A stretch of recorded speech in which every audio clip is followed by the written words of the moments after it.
Welcome to RTV. ప్రస్తుతం మనమైతే ఇప్పుడు ప్రజా దర్బార్ దగ్గర ఉన్నాం.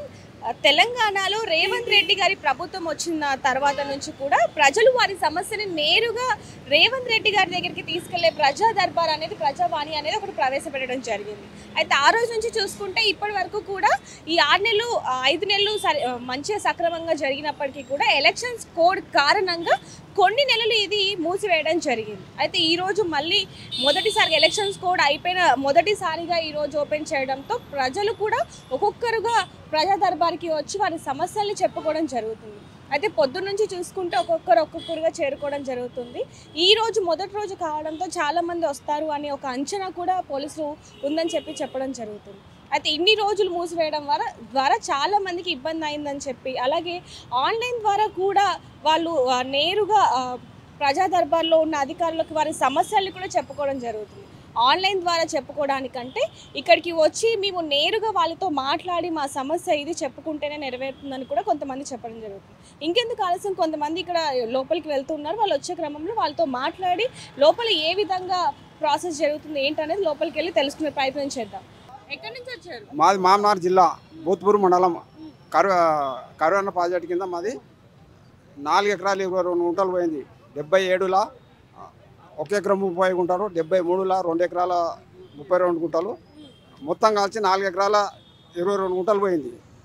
అప్పుడు వాళ్ళు గవర్నమెంట్ చెప్పింది, మేము అడిగిందేమో 30 లక్షలు అడిగినాం. అడిగితే అట్లా ఇయ్యరా అని చెప్పి 5,50,000 1 ఎకరా కట్టిస్తాం, చెట్లు ఉంటే చెట్లకి ఇస్తాం, కంపౌండ్ వాళ్ళు ఉంటే కంపౌండ్ అలాగా ఇస్తాం అని చెప్పి మమ్మల్ని 2016 7వ నెల 12 తారీఖున రిజిస్టర్ చేసుకున్నారు. ఇప్పటి వరకు మాకు 1 ఎకరాకు 5,50,000 ఇస్తున్నారు. ఇప్పటి వరకు ఒక డబ్బులు ఇవ్వలేదు, 1 రూపాయి కూడా ఇవ్వలేదు. మరి అప్పుడున్న ప్రభుత్వం పట్టించుకోలేదు కదా, మరి ఇప్పుడున్న వాళ్ళు ఏమంటున్నారు? ఇప్పుడున్న వాళ్ళు కూడా ఏం సమాధానం చెప్తలేరు. ఇప్పటి వరకు అక్కడ సెక్రటరీ ఆఫీస్ కాడికి 4 సార్లు పోయినా, ఇక్కడ 4 సార్లు వచ్చినా ఏం చేస్తలేరు. మరి మాకు ఏంది న్యాయం చేయాలి. లేకపోతే మేము 7గురము, తల్లి 7గురం మొత్తం ఇక్కడనే అంటి పెట్టుకొని చచ్చిపోతాం. ఇప్పుడు లోపల మీకు ఏమని చెప్తున్నారు? మరి మీ సమస్యని చెప్తారు, ఏం చెప్తారు? జరుగుతుందని చెప్పి ఆ న్యాయం ఎప్పుడు జరుగుతుందో ఇంకా అతను మాకు ఇప్పుడు 2 అమ్మాయిలు పెంచుకుండ్రు. మరి మా పైసలు మాకని ఇవ్వాలి, మా భూమి అన్న మాకు ఉంచాలి. అంటే ఇప్పుడు ఫస్ట్ టైం మీరు రావడం? ఎన్నో సార్లు తిరిగినాము. ఇప్పుడున్న రేటు కట్టియాలి మాకు. ఇప్పుడు ఇంతకు ముందు రేటుగా మేము ఒప్పుకోము. ఇప్పుడున్న ఏ రేటు ఉందో ఇప్పుడు కట్టియాలి మాకు. 1 ఎకరాకు ఇప్పుడున్న రేటు ఏముందో అది కట్టియాలి. అప్పుడున్న రేట్ అయితే మేము ఒప్పుకోము. లేకపోతే కాదంటే మమ్మల్ని అందరినీ కాల్చి చంపినా సరే, లేకపోతే మమ్మల్ని చంపనే సరే. నా ఆరోగ్యం మంచి, నా షుగర్ ఉంది, 18 ఏళ్ళు అవుతుంది. ఉన్న బంగారాము వీళ్ళు చెప్పిన పనికి 300 సార్లు పోయిన మామనారు, collector office, RDO office, MRO కలిసి అందరు కలిసి 2 లక్షల రూపాయలు లంచం అడిగితే, ఎంఆర్ఓ అడిగితే నేను ఇవ్వలేను, మీదే పట్టభూమి, నా పట్టభూమికి నీకెందుకు ఇవ్వాలి, నువ్వు ఇచ్చినవని అడిగితే ఈ పని చేసిన ఆర్డీఓ ఎంఆర్ఓ కలిసి ఈ పని చేసారు. తక్కిన వాళ్ళు 2 కలిసి కూడా, మా వాళ్ళు కూడా 2 కూడా అలా ఉండరు. వాళ్ళని పొలిటీషియన్ తీసుకుపోయి పెడితే న్యాయం జరుగుతుంది, నిజం బయట పడుతుంది. అన్ని అబద్ధాలు చేసి నన్ను ఈ ప్లాన్ చేస్తున్నారు. మేడం అది 2006 లోపల కేసు వేసినాం, సూట్ ఫర్ స్పెసిఫిక్ పర్ఫార్మెన్స్. అయితే కేసు గెలిచినాం. మేము 2015లో గెలిచినాం. త్రూ జడ్జి ద్వారానే మేము సేల్ డీడ్ చేసుకున్నాం. సేల్ డీడ్ అయిపోయింది. మొటేషన్కి అమౌంట్ కట్టినాం. ఇంతవరకు పాస్బుక్లు, టైటిల్ బుక్లు 2020 లోపల సేల్ డీడ్ అయింది. ప్రజావాణిలో గిట్ట పెట్టుకున్నాం. 19th డిసెంబర్ 2023లో పెట్టుకున్నాం. ఇప్పుడు అది ఏమైంది ఎంక్వైరీ చేయనీకంటే మళ్ళీ కలెక్టర్కి రాస్తాము, మీ అప్లికేషన్ పెండింగ్లు ఉంది, చేపిస్తాము అంటున్నారు. కానీ ఇంతవరకు అసలు చెప్పారు. ఎందుకని నెగ్లెక్ట్ చేస్తున్నారు అధికారులు? వాళ్ళు మరి అమౌంట్ కొరకు చేస్తుండ్రా, మరి ఇంకేమైనా ఇన్ఫ్లుయెన్స్ చేస్తుండ్రా, ఎవరైనా ఇన్ఫ్లుయెన్స్ చేస్తుండ్రా వాళ్ళకు, అది అర్థం కాకొచ్చింది. మాకు రైతు బంధు 2020 నుంచి మా పేరు మీద సేల్ డీడ్ ఉండి మాకు రైతు బంధు రాకొచ్చింది. మేము నష్టపోతున్నాం పంట. ఇప్పుడు జడ్జి ద్వారా సేల్ డీడ్ అయింది మేడం. ఇదిగో senior civil judge madam sale deed చేసింది మాకు. ఇక ఇదేమో మేడం ఇచ్చిన ఆర్డర్. ఒక్క నిమిషం చూపిస్తాం మీకు. సబ్ రిజిస్టార్ తాండ్రు సబ్ రిజిస్టార్కు చేయమంటే సబ్ రిజిస్టార్ ద్వారా చేపించింది. రిజిస్ట్రేషన్ అయింది. పాస్బుక్లు ఇవ్వకొచ్చినప్పుడు 2020లో ధరణి లేకుండే. ఫస్ట్ ఏమన్నారు, ధరణి లోపల ఆప్షన్ లేదు. కరోనా వచ్చి ఫస్ట్ 6 months అట్లా అయ్యింది. 6 months అయిపోయినాక ఆప్షన్స్ లేవంటని చెప్పి అట్లా ఆపిండ్రు. అసలు ఎప్పుడు చూసినా అది పెండింగ్ పెడుతుంది తప్ప ఇవ్వకొచ్చిండు, పని చేయకొచ్చిండు. ఏదో ఒకటి సమస్య చెప్తారు ధరణి లోపల. అధికారులు మీది అప్లికేషన్ పెండింగ్ ఉంది, 19th డిసెంబర్ నాడు ఇచ్చింటి మేము 2023 నాడు పెండింగ్లు ఉన్నది. మేము కలెక్టర్కి రాస్తాం, మళ్ళీ మీ ఫోన్కి మెసేజ్ వస్తుంది, మా మెసేజ్ వస్తుంది, కలెక్టర్ మెసేజ్ వస్తుంది అంటే చెప్పిండ్రు. లేదు సార్ వాళ్ళు చేయరు, మీరు ఆర్డర్స్ ఇవ్వండి డైరెక్ట్ అంటే వాళ్ళు చేయకు. డైరెక్ట్ ఆర్డర్స్ ఇవ్వాలి మేడం వీళ్ళు, మేము వాడికి పంపిస్తామంటే పనికి హక్కొచ్చింది.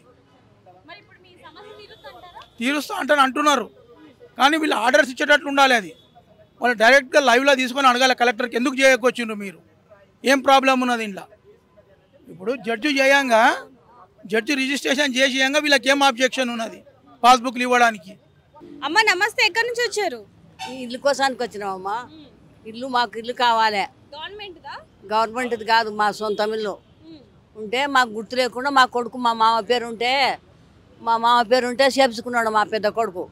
ఇప్పుడు మా చిన్న కొడుకు చచ్చిపోయిన 3 నెలలకు వచ్చి పన్ను కట్టి వాళ్ళ నాయన పేరు చేపించుకున్నాడు.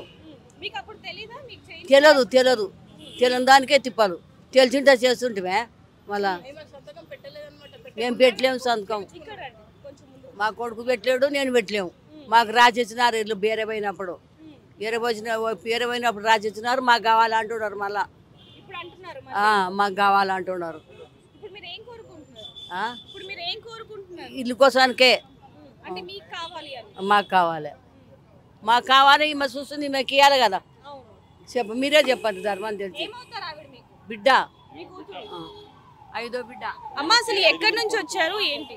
జోగులాంబ గద్వాల డిస్టిక్ రాజోలి మండలం రాజోలి గ్రామం నుంచి వచ్చాము మేడం.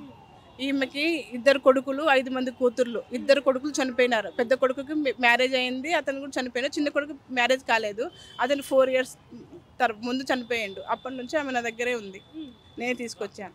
ఇంకా 4 కూతుర్లు నాకు డబ్బులు కావాలి, ఆస్తి కావాలని హింసిస్తున్నారు. కోడలు మనమల్ని కూడా ఇల్లు ఖాళీ చేయమని మా తండ్రి దాన్ని వాళ్ళు చెప్పి హింసిస్తున్నారు వచ్చి. అందుకని మేము ఇల్లు ఈమె పేరు మీద చేయాలని మేము అర్జీ పెట్టుకున్నాం అనమాట. ఇప్పుడు మీకు రావాలని చెప్పి మీరు కోరుకుంటున్నారు, మరి లోపల ఏమన్నారండి వాళ్ళు? కలెక్టర్కి వెళ్ళండి, కలెక్టర్ పంపిస్తాము, కలెక్టర్ నుంచి మీరు వాళ్ళకి చెప్తారు అని చెప్పింది. అంటే మీ సమస్య తీరుతుంది అనుకుంటున్నారు? ఏమో చెప్పలేమండి. అక్కడే ఆల్రెడీ కలెక్టర్ దగ్గరికి వెళ్ళాము, అక్కడ తీరలేదు. అందుకని ఇక్కడికి వచ్చాము, ఇక్కడ తీరుతుందేమని ఆశతోటి. అంటే ఇప్పుడు దాదాపు 2 నెలల తర్వాత ఇప్పుడు ఓపెన్ చేయడం జరిగింది, ప్రారంభం అయ్యింది. మళ్ళీ ఎలా అనిపిస్తుంది? అంటే చాలామంది, కొంతమంది ఈ ప్రాబ్లం ఉన్నోళ్ళు సాల్వ్ అయిందని చెప్తున్నారు. దానివల్ల మేము తెలుసుకొని వచ్చామన్నమాట.